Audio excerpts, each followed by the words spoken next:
Bendiciones, mis queridos. Hoy estaremos estudiando el artículo número 31. Artículo número 31 de los 39 artículos de la fe cristiana. Hermanos, ya nos queda la recta final.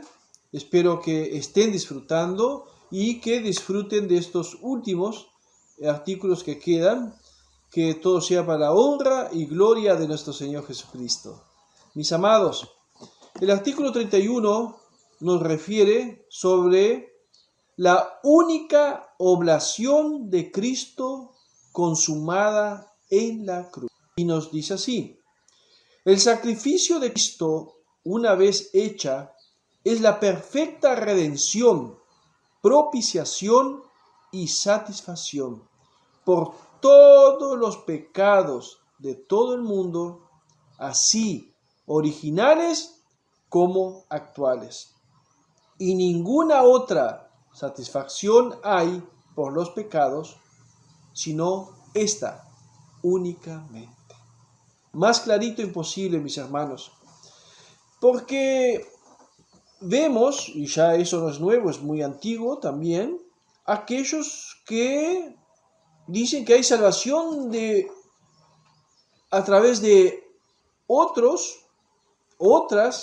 o de diferentes formas se puede llegar a la redención, a la salvación. Y miren bien, acá dice que no hay otra, que Jesús completó una vez la redención, propiciación y satisfacción por todos los pecados. Ahora, hay gente que dice que otros pueden ofrecer esto. No, nadie. La palabra de Dios es enfática. Nadie puede hacer esto. Es imposible. Como otros también que se basan que eso es posible a través de buenas obras. Conocemos a muchos que predican estas cuestiones, que por buenas obras van a ser salvos. No hay otro. Solamente nuestro Señor Jesucristo hizo ese sacrificio perfecto en la cruz del Calvario para darnos la redención que necesitábamos nosotros. Es decir, pagar por nuestros pecados con su preciosa sangre. Ahora, hay quienes dicen, pero yo no valgo nada. Hay personas que dicen, yo no sirvo para nada. ¿Cómo que no vale? ¿Cómo que no sirve? Usted costó, mi querido, mi querida, el precio de la sangre de nuestro Señor Jesucristo. Y una cosa le digo, usted hoy conoce muchos diamantes, muchas joyas, que no hay como evaluar. Dice, no hay como darle precio a esto porque es tan grande. Dicen, pero tiene precio, ¿saben? La sangre de Cristo no tiene cotización. No hay como cotizar la sangre de Cristo porque es lo máximo, es infinito. Y usted costó, mi hermano, mi hermana, el valor de la sangre de Cristo. Y Él consumó eso en la cruz para que nosotros disfrutáramos esta vida y vida en abundancia, como nos dice en la palabra. Qué bendición, qué privilegio para nosotros, hermanos, saber, confesar y pregonar que Jesucristo es el único que puede y da salvación a todos. Les dejo un pasaje bíblico para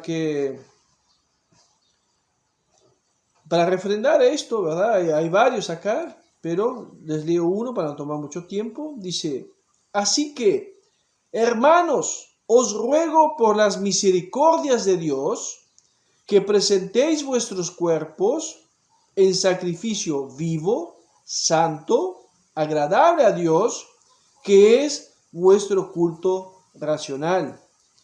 Y no os conforméis a este siglo, sino sed transformados por la renovación de vuestro entendimiento, para que comprobéis cuál sea la buena voluntad de Dios, agradable y perfecta.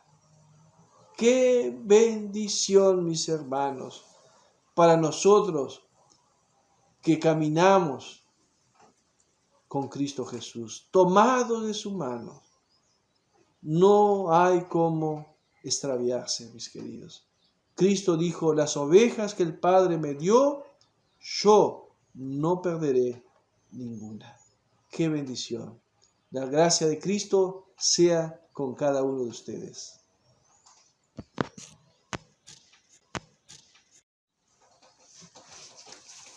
Amada iglesia, que el Señor les bendiga. Qué bueno estar con ustedes nuevamente. Hoy nos toca hablar sobre el artículo número 32, el artículo 32 que se refiere del matrimonio de los presbíteros. Y nos dice así: ningún precepto de la ley divina manda a los obispos, presbíteros y diáconos vivir en el estado de celibato o abstenerse del matrimonio. Al igual que a los demás cristianos, le es lícito también contraer a su discreción el estado del matrimonio, si juzgan que así les conviene mejor para la piedad. Eso nos dice este artículo 32. Hermanos, sabemos que este asunto del celibato fue inventado por la Iglesia de Roma mucho tiempo después. Los primeros curas, por decirlo así, de la Iglesia de Roma, fueron casados. Y después se les ocurrió esta y aplicaron esta acá. Pero sabemos que aún dentro de la Iglesia de Roma, en lo que era la región de la antigua cortina de hierro, es decir, Alemania Oriental, la ex Alemania Oriental, Polonia, la ex Checoslovaquia, ahora son dos países, Polonia, Hungría, Rumania, Bulgaria, Albania. Bueno, estos países, los curas tenían permiso de casarse porque estaban como que camuflados por el asunto de la Guerra Fría y del comunismo y no sé cuánta cosa más, eran casados. También hoy por hoy muchos obispos, lamentable por cierto, muchos obispos y presbíteros no católicos de iglesias en las cuales ellos ya estaban casados, han pasado a la Iglesia Católica. Lamentablemente cayeron de su fe, perdieron la dirección, o quizás nunca han sido salvos, porque para salir de una iglesia de sana doctrina para irse a la Iglesia de Roma hay que estar mal mismo. Pero estos hombres se fueron casados y les aceptaron.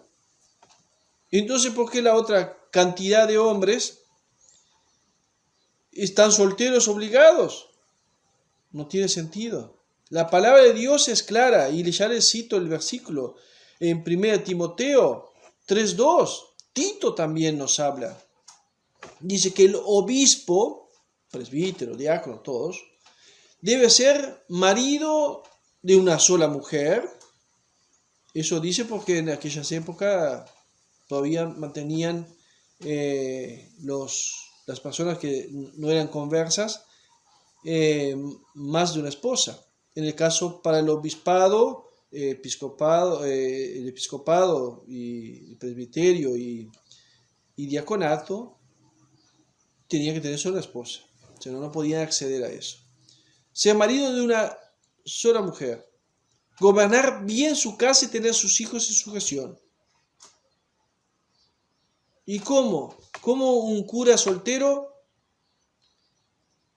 obligado a ser soltero, va a ministrar a una pareja que tiene algún problema de convivencia, nunca tuvo mujer, o un problema sexual que le quieran plantear al cura?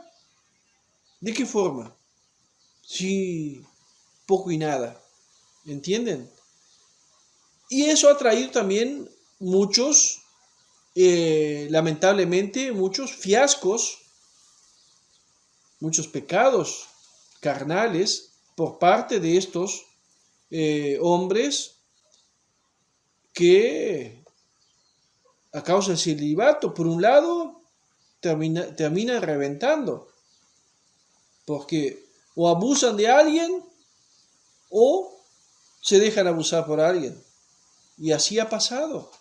He conocido en una parroquia aquí de mi ciudad, allá por los años 80, principio de 80, llegó un cura italiano, muy guapo, enloqueció las chicas, las señoritas de la parroquia, estaban enloquecidos con el cura. Obviamente, con el pasar de los 2 años, 3 años, lo volaron al cura para otro país. Chaní quedó en Uruguay. Y este cura dejó un tendal de italianitos, un montón de hijos. Usted dirá, bueno, dentro de los pecados sexuales, por lo menos fue un pecado natural. Pero pecado en fin, porque si él no había hecho un juramento, bueno, lo quebró. Y también abusó de las señoritas que estaban enamoradas de él. Tuvimos el caso de un presidente de un país acá de Sudamérica, que era obispo, jubilado, y también le hicieron una cumbia, una música, llamándolo el padre de todos los paraguayitos. Y bueno, así va. Y otros obispos y curas que fueron, perdieron, los jubilaron a prepo porque tenían problemas con varones. Y fueron fotografiados y fueron un escándalo. ¿Por qué esto, mis hermanos? Esto es porque es antinatural. El hombre, Dios cuando creó el hombre, vio que no era bueno que el hombre estuviera solo. ¿Y qué hizo el Señor? Formó a la mujer de la costilla de Adán. ¿Para qué? Para complementarse. Entonces un hombre, atendiendo una parroquia, un montón de mujeres, y el hombre, ay, no marcha esto, está mal. La palabra de Dios dice que el obispo debe ser casado, y el presbítero y los diáconos tienen que ser casados. No hay duda alguna. ¿Para qué? Para evitar esas cuestiones pecaminosas, para que el varón que esté a cargo del obispado o de la parroquia esté en condiciones de ministrar a personas con respecto al casamiento, al sexo, etcétera, etcétera. Y a los hijos, obviamente también. Caso los pueda tener, también puede pasar eso. Así que mis hermanos, que el Señor les bendiga. Continuamos en breve con los demás artículos. Amada Iglesia del Señor, que nuestro Señor Jesucristo les bendiga ricamente. Estamos nuevamente con ustedes, hoy con el artículo número 33, que habla de cómo deben evitarse las personas excomulgadas de la comunión de Cristo. Nos dice así el artículo 33. La persona que, por una denuncia pública de la Iglesia, se ha separado de la unidad de la misma y ha sido debidamente excomulgada, se debe considerar por todos los fieles como si fuese un pagano. Y mientras que por medio del arrepentimiento no se reconcilie públicamente con la iglesia. Clarito, ¿verdad? Esa es una de las dificultades que la iglesia hoy vive de una forma abrumadora, porque lo que hay de gente excomulgada pululando como gitano de una iglesia a otra, sin cartas, los toman sin cartas de membresía, sin la recomendación del ministro anterior, y se van, y los disciplinan, y otros ni siquiera son excomulgados sin estar presentes, porque cuando son llamados para ser denunciados por el pecado, se van. Y no permanecen, son pocas las personas que cumplen y asumen su pecado y cumplen con la disciplina. Es una situación muy lamentable. Ahora, pueden huir del presbítero, del consistorio de la iglesia, del obispo, pero de Cristo no van a huir, porque van a tener que pasar por el Señor. Y no es poca cosa ser excomulgado. Lamentablemente, en mis más de 30 años, 33 años y pico, casi 34 de ministerio, he debido excomulgar a algunas personas por pecados abominables a la luz de la palabra. Es una situación triste, obvio, creo que a ningún presbítero le gustará, un obispo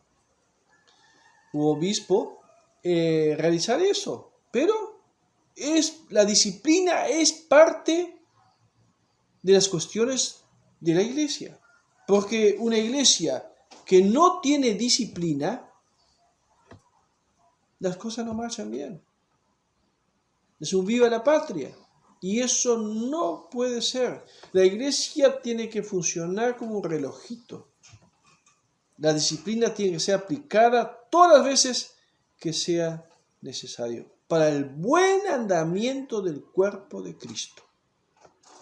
Y obviamente tiene que haber testigos, evidencia, ¿no? Usted no puede mandar a la guillotina a una persona sin evidencia, sin pruebas, sin que haya un juicio justo, que la persona pueda defenderse, si es que hay defensa para lo que hizo. Pero la disciplina debe ser ejercida.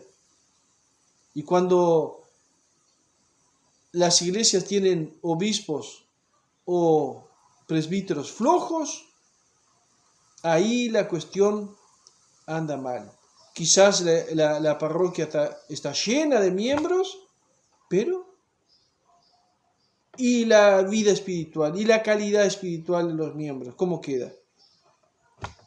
Hay que tener mucho cuidado y ser muy sobrio en ese sentido. Y aquí les dejo dos versículos en 2 de Tesalonicenses 3, 14 y 15, que nos dice: y si alguno no obedece nuestra palabra por medio de esta carta, señaladlo y no os juntéis con él para que se avergüence. Porque si una persona, mi querido, es excomulgada de la parroquia, de la iglesia, de la congregación, porque adulteró, dejando a su esposa en una condición triste,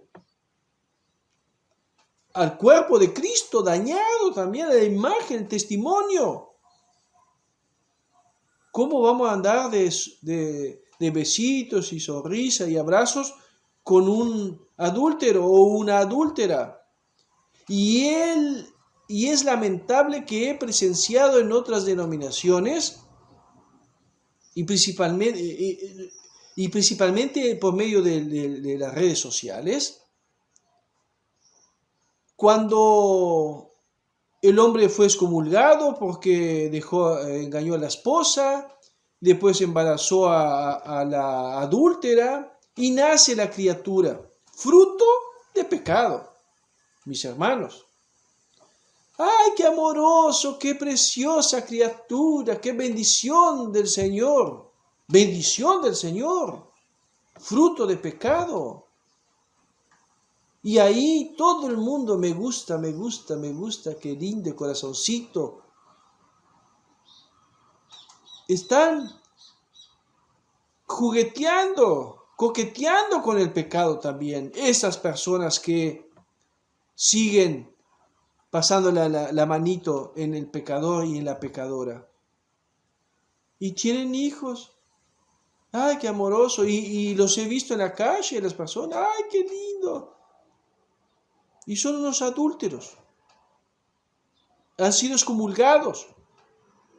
Sé que la criatura directamente no tiene culpa, porque fueron los padres, los dos adúlteros que a causa de su fornicación nació la criatura.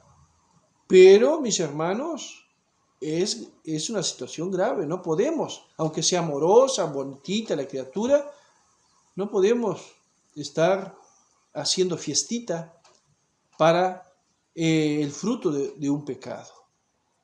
Las cosas de Dios son cosas que deben ser tomadas en cuenta con prudencia, con temor, con temblor, y no jugar pensando que vamos a huir para el Caribe, para las Antillas, y vamos a huir de la iglesia, de la Inquisición, de los ministros, y vamos a vivir nuestro amor. Hasta capaz que sí, si tienen plata para irse para allá, es posible, pero tendrán que estar frente a frente con el Señor. Y ahí, ¿cómo queda la cosa? ¿Me entiende, mi amado, mi amada? Que con el pecado no se coquetea. Jugar con el pecado es como jugar con una cobra de la India. Usted va y le toca la cabecita y saca la mano. Le toca la cabecita y saca la mano. Tanto va, tanto viene que en una de esas la cobra le agarra el dedo. Así es el pecado. No coquetee con el pecado.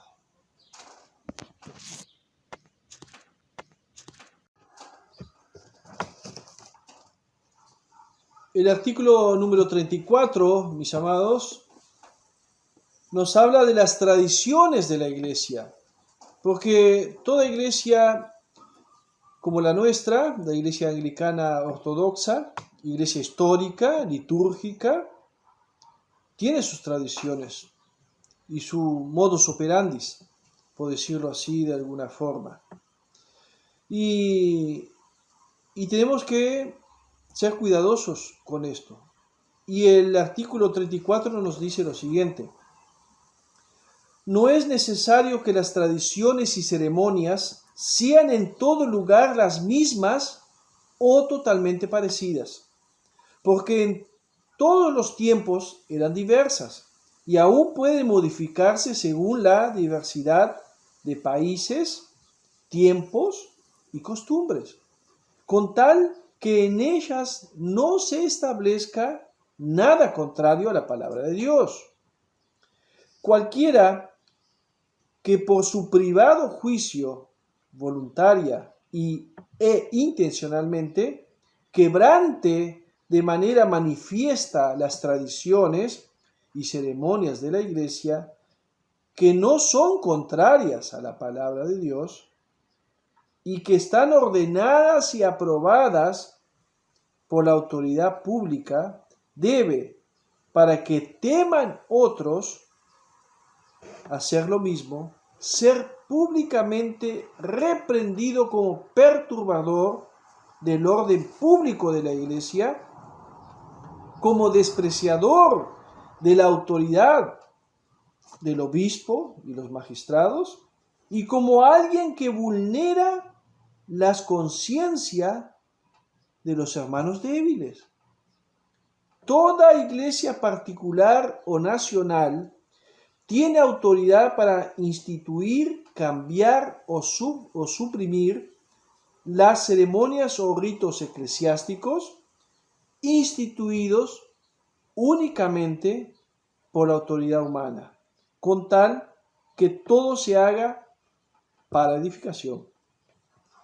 Muy claro, porque lamentablemente vemos cómo algunos, por su propio devaneo, se le ocurre cambiar las tradiciones y ceremonias que la iglesia tiene, que son importantes. Porque, mis amados y amadas, la iglesia tiene que ser regida con orden. Allí en 1 Corintios 14:40 nos dice: haced todo decentemente y en orden, o con orden. Pero una iglesia, una parroquia que no tiene orden, mis amados, es algo terrible.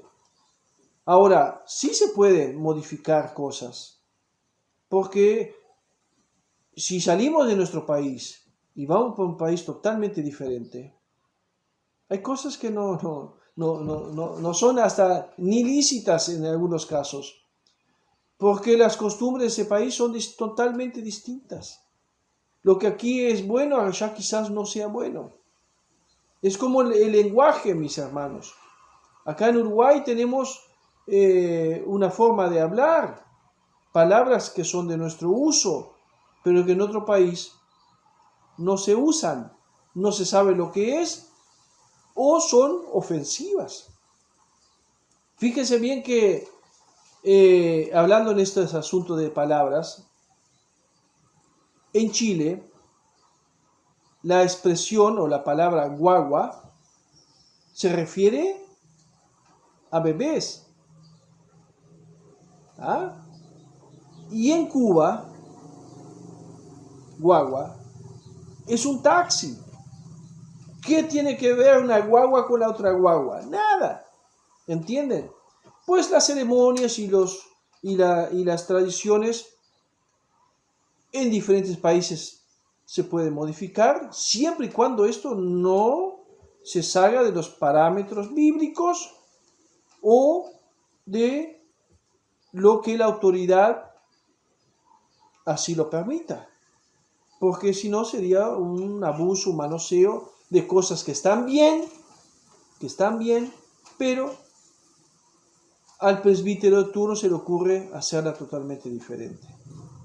Hay que ser muy cuidadosos y respetuosos totalmente de estos asuntos. La palabra de Dios nos dice, para fundamentar esto, en 1 Corintios 11, de los versículos 18 al 22, así: porque primeramente, cuando os reunís como iglesia, oigo que hay entre vosotros disensiones. Y en parte lo creo, porque también es necesario que haya entre vosotros bandos, para que los que son aprobados se manifiesten entre vosotros. Cuando pues os reunís en uno, esto es comer la cena, cuando pues os reunís en uno, esto no es comer la cena del Señor. Porque cuando coméis juntos, cada uno toma antes su propia cena, y uno tiene hambre y otro se embriaga. Pues, ¿qué? ¿No tenéis casas para comer y beber? ¿O os menospreciáis la iglesia de Dios y avergonzáis a los que no tienen? ¿Qué os diré? Dice Pablo. os alabaré. En esto no los alabo. Bien, podemos tomar estos versículos para el asunto de las tradiciones y ceremonias. Lo que tiene que hacerse bien, tiene que hacerse bien. Lo que puede ser modificado por razones de costumbres de otras naciones o regiones, amén. Pero siempre y cuando no se salgan de lo que la Escritura nos permite. Fíjese bien, hablando en esto, mis hermanos, le voy a tomar unos segundos más. Cierto ministro en el África tuvo, para mí, el descaro, falta de sabiduría, y hasta podemos considerarle un kamikaze espiritual, porque no había ni vino, ni siquiera jugo de uva para la cena del Señor. Y usó Coca-Cola. Hermanos, si no hay el fruto de la vid, sea vino, sea jugo, no podemos. ¿Cómo vamos a presidir la cena del Señor con Coca-Cola? Después descubrieron una fruta que tiene el mismo color que la uva y pusieron este jugo que tiene el color de la uva. Pero no es uva. Y la cena del Señor tiene que ser con uva. Tiene que ser con uva. El vino y el pan. No podemos ser irrespetuosos, irreverentes y radicales en usar otros líquidos para la cena del Señor. Muy grave, ¿verdad? Hay que tener cuidado con eso. Dios les bendiga. Hoy nos incumbe estudiar el artículo número 35, que se refiere a las homilías.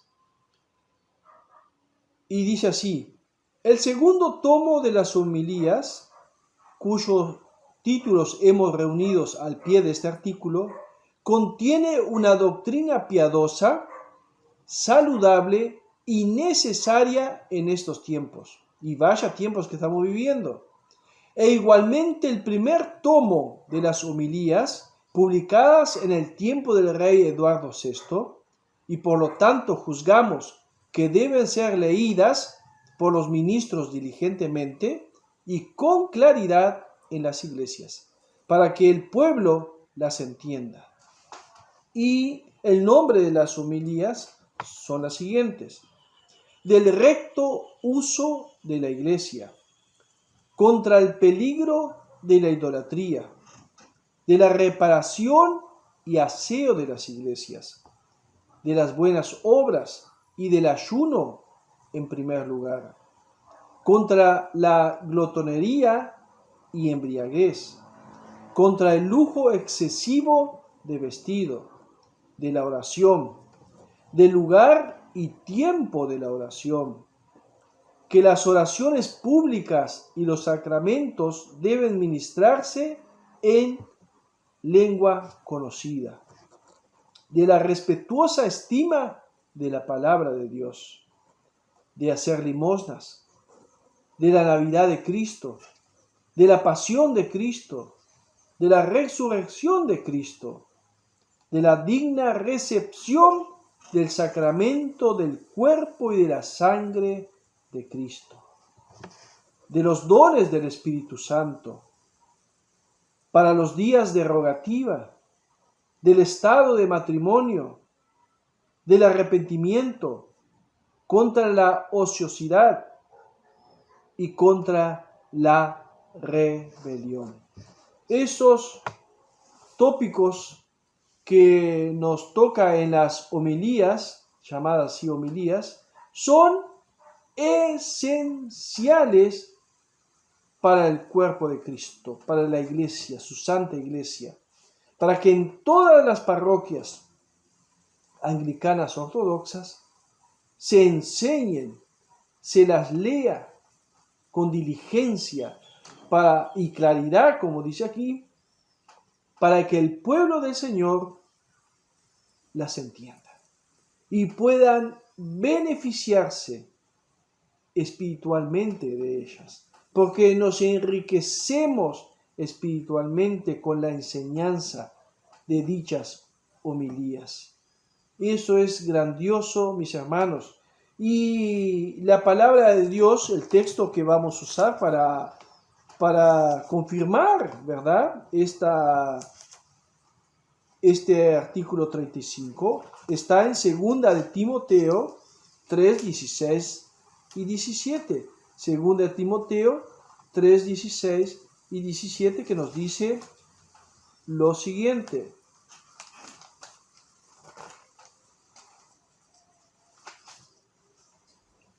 Toda escritura es inspirada por Dios y útil para enseñar, para redarguir, para corregir, para instruir en justicia, a fin de que el hombre de Dios sea perfecto, enteramente preparado para toda buena obra. ¡Qué bendición, mis hermanos! Debemos disfrutar, enriquecernos, quedar repletos espiritualmente a través de las homilías que nos enseña el artículo número 35.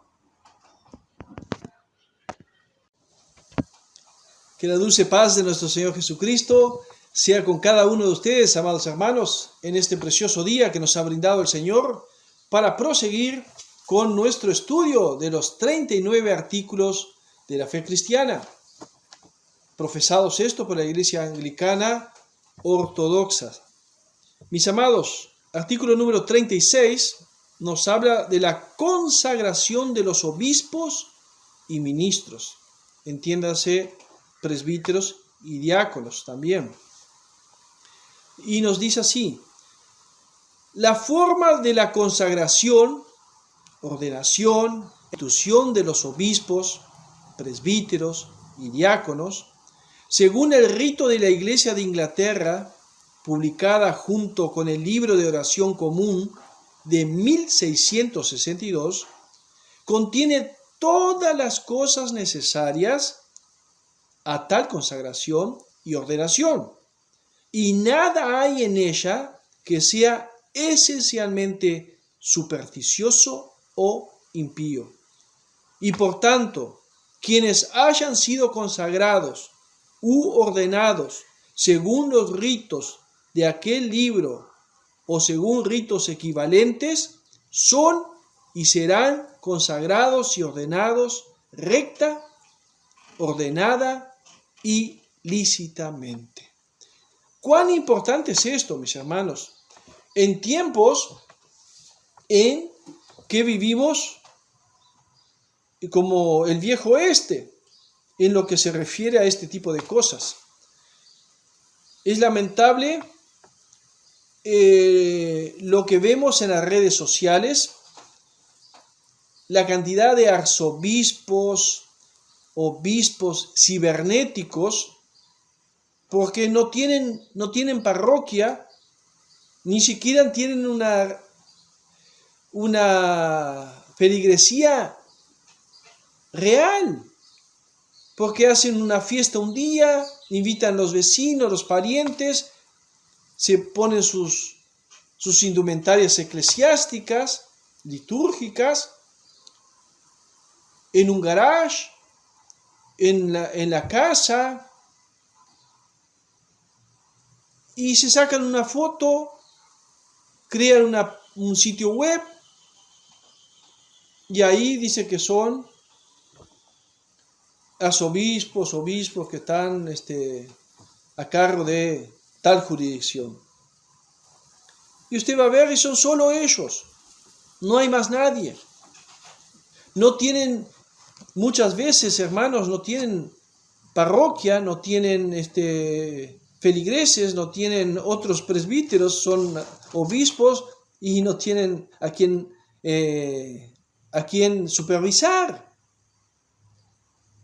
Y eso vemos que otros que son del mismo pensamiento, o mejor dicho, mal pensamiento, no, yo quiero ser obispo.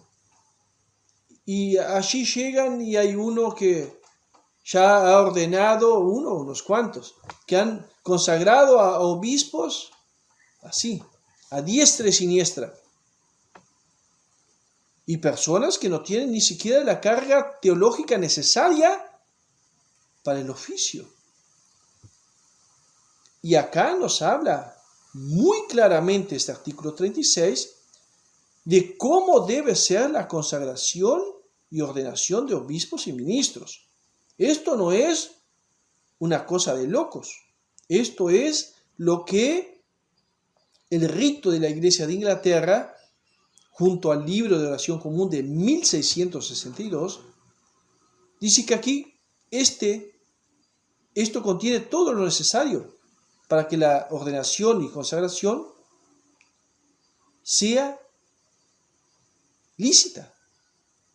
Y lo que vemos hoy es muchas personas que ilícitamente ostentan el episcopado o el presbiterato de una forma ilegal.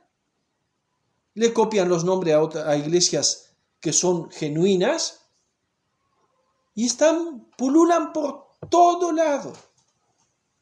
¿Y qué hacen?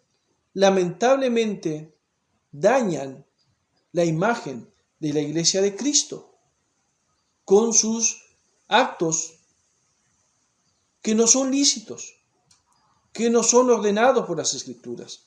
Son rebeldes, son personas que no estudiaron, son personas que no quieren estar sujetas a nadie, quieren ser los jefes y por las dudas a ver si consigue algún indio para gobernar. Y ahí están. Pero la iglesia, la verdadera iglesia de Cristo, y en esto hablo la iglesia anglicana, ortodoxa, no se permite ese tipo de improperio, ese tipo de abuso, porque no es lo que la palabra de Dios nos enseña. Hay que tener mucho cuidado. Y hablando en palabra del Señor, usamos los textos, como ya he usado en otros casos, de 1 Timoteo 3, del 1 al 7, que dice que el obispo tiene que ser un varón casado con una sola mujer, no neófito, conocedor de las Escrituras, no dado al vino, apto para enseñar, que tenga a sus hijos en sujeción. Todo esto, la palabra de Dios nos reafirma, y también Tito, cómo debe ser la persona a ser consagrada al santo ministerio. Hay que ser muy, pero muy cuerdos en el sentido de hacer las cosas como son debidamente ordenadas por las Sagradas Escrituras y también por los ritos de la Iglesia de Inglaterra y el libro de oración común de 1662. El artículo número 37, el antepenúltimo, ya estamos casi concluyendo nuestro precioso estudio sobre los 39 artículos, nos habla de la autoridad civil. Como cristianos fieles debemos comportarnos ante la autoridad civil. Y el artículo 37 nos dice: el jefe de Estado y o de gobierno tiene autoridad suprema en su país. Él no es responsable por el ministerio de la palabra y de los sacramentos, sino por el gobierno justo de todos los que están encomendados a su cargo, para refrenar toda maldad y mantener el orden y para guardar la libertad de culto de todos los ciudadanos y mantenernos, que es el deber de todos los hombres que profesan el Evangelio. Obedecer respetuosamente a la autoridad civil regular y legalmente constituida. Es obvio, hermano, no podemos ser cristianos rebeldes. Yo estoy con 58 años, era muy pequeño cuando surgió ese famoso movimiento de la teología de la liberación. Un grupo de clérigos de iglesias romanas y de iglesias reformadas, iglesias protestantes, iglesias históricas, que se metieron en este movimiento de la teología de la liberación que fue inventada por el cura Gustavo Gutiérrez y también por los hermanos Boff del Brasil, Gustavo Gutiérrez, peruano, y los hermanos Boff en Brasil. Pues esto no pasa de rebeldía y del marxismo introducido o que se pretendió introducir en la iglesia en aquel tiempo. Dio mucho problema porque toda esta gente que estaba en esto creó muchos problemas. Después Ratzinger fue el hombre que le puso la piedra, siendo él encargado de esos asuntos allí en el Vaticano. No era papa todavía. Él se encargó de ponerle una piedra encima, pero este movimiento sigue. Y lo siguen aún iglesias de esas que les digo, cibernéticas, siguen este tipo de movimiento. Cosa que no es buena, no es lícita a un cristiano rebelarse. Dice la palabra de Dios que debemos orar por nuestros gobernantes, no derrocarlos, no levantarnos en armas. Y eso es muy malo. Obviamente sabemos que tenemos que ser obedientes. Mientras tanto, esto no afecte, obviamente, el buen funcionamiento de la Iglesia de Cristo, que no haya persecución contra la Iglesia de Cristo. Debe entenderse así. Pero debemos cumplir con lo que la autoridad civil nos impone siempre y cuando no esté contraria a la palabra. Si todo está bien, pues debemos obedecer y ser ciudadanos ejemplares. Y el versículo que tengo varios versículos que tengo o pasaje mejor dicho, para afirmar esto, está en 1 Timoteo 2, del 1 al 7, que nos dice: Tú pues, hijo mío, esfuérzate en la gracia que es en Cristo Jesús. Y lo que has oído de mí entre muchos testigos, esto encarga a los hombres fieles que sean idóneos para enseñar también a otros. Tú pues, sufre penalidades como fiel soldado de Jesucristo. Ninguno que milita se enreda en los negocios de la vida a fin de agradar a aquel que lo tomó por soldado. Y aún también el que compite como atleta no es coronado, sino compite legítimamente. El labrador que recibe los frutos es necesario que trabaje primero. Considera lo que digo, y el Señor te dé entendimiento en todo.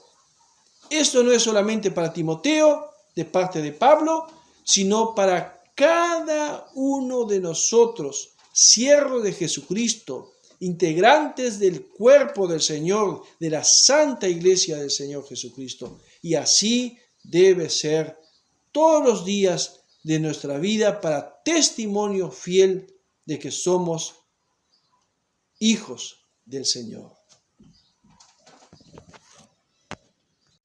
La gracia y paz de nuestro Señor Jesucristo sea con cada uno de ustedes, amados, en este hermoso día. Hoy nos compete estudiar el artículo número 38, que nos habla que los bienes de los cristianos no son comunes.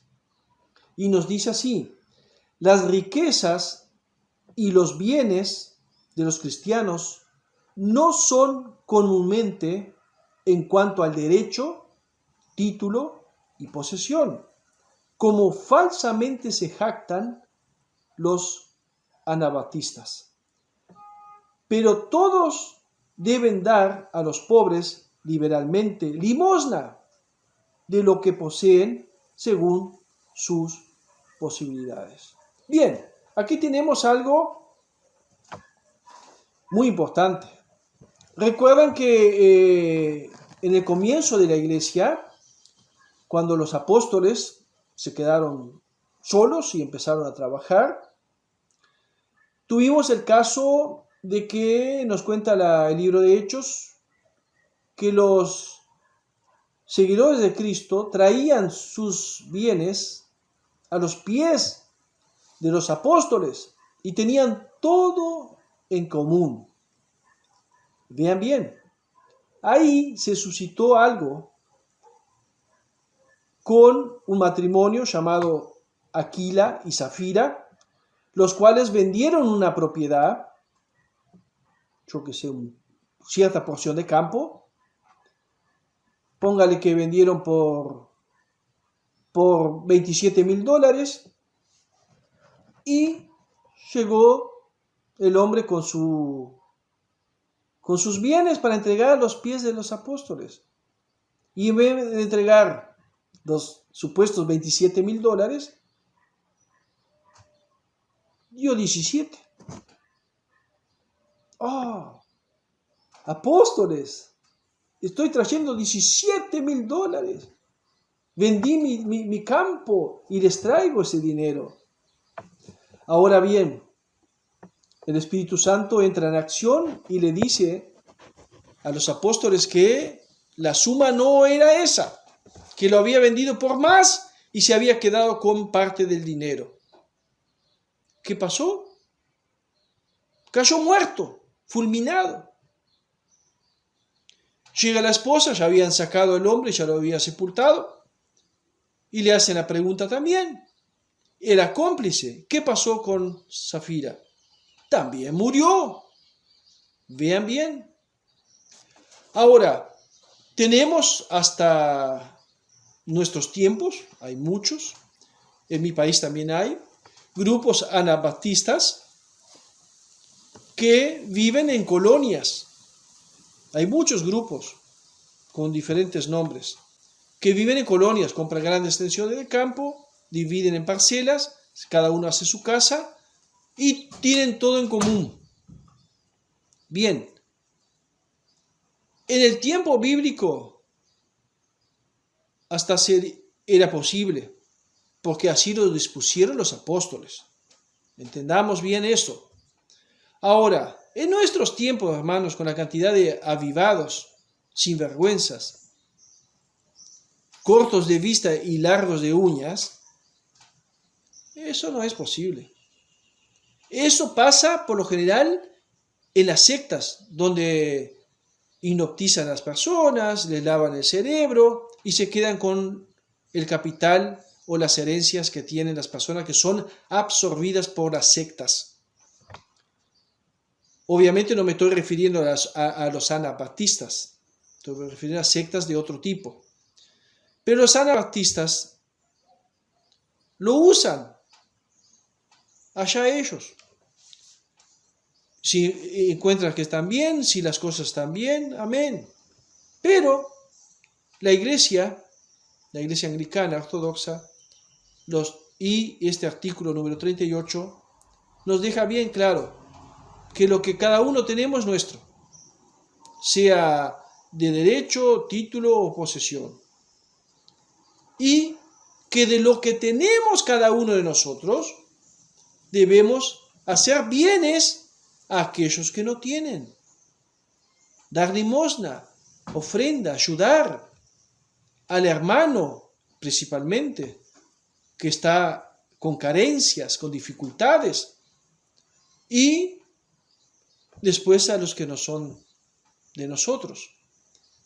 Pero es muy importante tener en cuenta eso, porque no vivimos en tiempos fáciles y hace mucho, mucho tiempo que eso no es posible, vivir como vivían la iglesia primitiva en su un comienzo, porque eso no duró mucho, no duró mucho. Hasta sería bueno, pero el viejo hombre, el pecado original mora en nosotros aún, y eso es solo para problemas y no es bueno. Quizás algunos anabaptistas digan, no, nosotros funciona bien, amén, si funciona bien. Pero como la palabra nos habla, nos muestra, no consideramos que sea muy conveniente ese tipo de actitud en nuestros días. Les dejo un versículo para fundamentar esto, que está en Filipenses 2, versículo 13. Hay muchos más, hay 5 o 6 más pasajes que nos fundamentan esto, pero les voy a leer uno.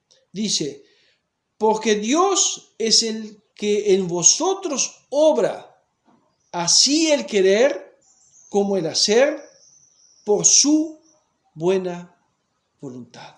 Y así debe ser, mis hermanos. Tienes bienes, tienes posesiones, Dios te ha agraciado con mucho. Bendice al que no tiene, al que necesita, no al vago, porque hoy también otro problema que tenemos, queremos ayudar, pero hay muchos vagos, aún dentro de las iglesias. Hay gente que son vagos, no quieren trabajar. Y la palabra de Dios dice que el que no trabaja, que no coma. Entonces, de mi dinero, ayudar a vagos, negativo. Si el hermano genuino que está pasando por una necesidad verdadera, ahí sí, debemos y tenemos la obligación de ayudar. Dios les bendiga. Amada iglesia, qué bueno, mis queridos. Hoy estamos concluyendo los 39 artículos de la fe cristiana enseñada y profesada por la Iglesia Anglicana Ortodoxa. Hoy estamos con el broche de oro, el artículo 39, que nos habla del juramento del cristiano. Sabemos que hay, por lo menos yo conozco acá en mi país, una secta, que está lamentablemente por muchos países, de la cual no les permiten jurar, en este caso nuestro, acá en nuestro precioso Uruguay, por el pabellón patrio, la jura de la bandera, como decimos acá, creo que en todos los países lo hacen. Y no lo pueden hacer. Entonces, como el Estado hay libertad de culto, bueno, también rellenan un formulario y no juran. Como tampoco hace servicio militar y bueno, diversas cosas. En fin, el asunto es que la palabra de Dios y este artículo 39 nos habla de que de la siguiente forma: así como confesamos estar prohibido a los cristianos por nuestro Señor Jesucristo y por su apóstol Santiago, el juramento vano y temerario. Así también juzgamos que la religión cristiana de ningún modo prohíbe que uno jure como lo exige la autoridad civil en causa de fe y caridad, con tal de que esto se haga según la doctrina de Dios, mejor dicho, la doctrina del profeta, dice acá, y de Dios, por supuesto, en justicia, en juicio y en verdad. Tenemos acá todavía, que no sé para qué lo hacen, usted va aquí a mi país, que es un país laico, hay libertad de cultos, pero le toman juramento en el juzgado. Ya por mi trabajo, yo fui policía, soy jubilado, tuve que declarar algunas veces, gracias a Dios que no muchas. Y le preguntan si usted jura decir la verdad. Ahora, ¿jura por quién? ¿Jura por mí? Porque no le ponen la Biblia como en Estados Unidos, que le ponen la Biblia abajo para que usted toque con la mano y jure. No, no, no. Jura decir la verdad, dice el magistrado acá, y usted dice juro y está. Entonces, uno como cristiano, ¿qué tiene que decir? Juro en el nombre de Jesucristo. Y sí, no somos de Jesucristo. No vamos a jurar por qué. Por el aire, por nada. No. Y cuando se nos solicita hacer el juramento por el pabellón patrio, por la bandera de nuestro país, ¿qué problema hay? No hay ningún problema. Es un acto de obediencia. Obvio, esta secta dice que los gobiernos son impuestos por Satanás. Por eso que no juran por el pabellón patrio. Nunca van a jurar. Ahora no sé de dónde sacaron esa. Porque el que impone a los gobernantes y reyes en este planeta es el Señor Jesucristo. Dios es el que impone a los gobernantes. Nuestro Dios es que hace eso, no el diablo. Entonces no hay ninguna razón que nos impida jurar cuando vamos a declarar ante un magistrado, como también jurar por nuestro pabellón patrio. Y creo que no hay otra razón más para que tengamos que jurar. O jurar, como en algunos casos le preguntan en una ordenación, una consagración, o cuando usted asume un cargo público. En fin, no hay ningún impedimento. Lo que sí está prohibido son juramentos torpes, vanos. En el Antiguo Testamento tenemos un caso de un padre que hizo un juramento que el primero que pasase o entrase por una puerta iba a ser muerto. Y va y entra la hija. Bueno, esas cosas torpes no se pueden hacer. También juramentos secretos. Nosotros sabemos que hay grupos, sectas, ocultistas, que hacen juramentos secretos. Y eso sí es prohibido, porque es maligno, no proviene de Dios, no es para la gloria del Señor. Por lo tanto, de eso debemos cuidarnos. Y cuidarnos seriamente, porque son cosas, juramentos graves. No podemos tomar el nombre de Dios en vano, ni jurar en vano, ni jurar por cosas torpes y vanas, y ni tampoco por cosas ocultas que no provienen del Señor, que no nos traen beneficio alguno. Pero no podemos ser como esos grupos sectarios que se niegan a jurar ante el magistrado y a jurar ante el pabellón patrio. Seamos cristianos sensatos y conocedores de la palabra, porque quienes son conocedores de la palabra no le erran en estos procedimientos.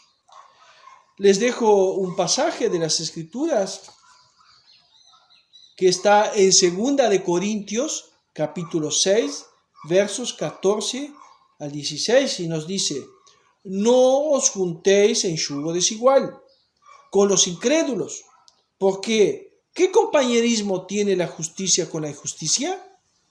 ¿Y qué comunión la luz con las tinieblas? Ahí está el problema, el juramento. Si usted jura por Dios para las cosas lícitas es una cosa, y juramentos ocultos son otra. Y acá sigue el 15-16, dice: ¿y qué concordancia Cristo con Belial o Cristo con Satanás? Ninguna. ¿O qué parte el creyente con el incrédulo? ¿Y qué acuerdo el templo de Dios con los ídolos? Ninguna. Porque vosotros sois templo, tú y yo somos templo del Dios viviente. Como Dios dijo: habitaré y andaré entre ellos y seré su Dios. y ellos, nosotros, seremos su pueblo.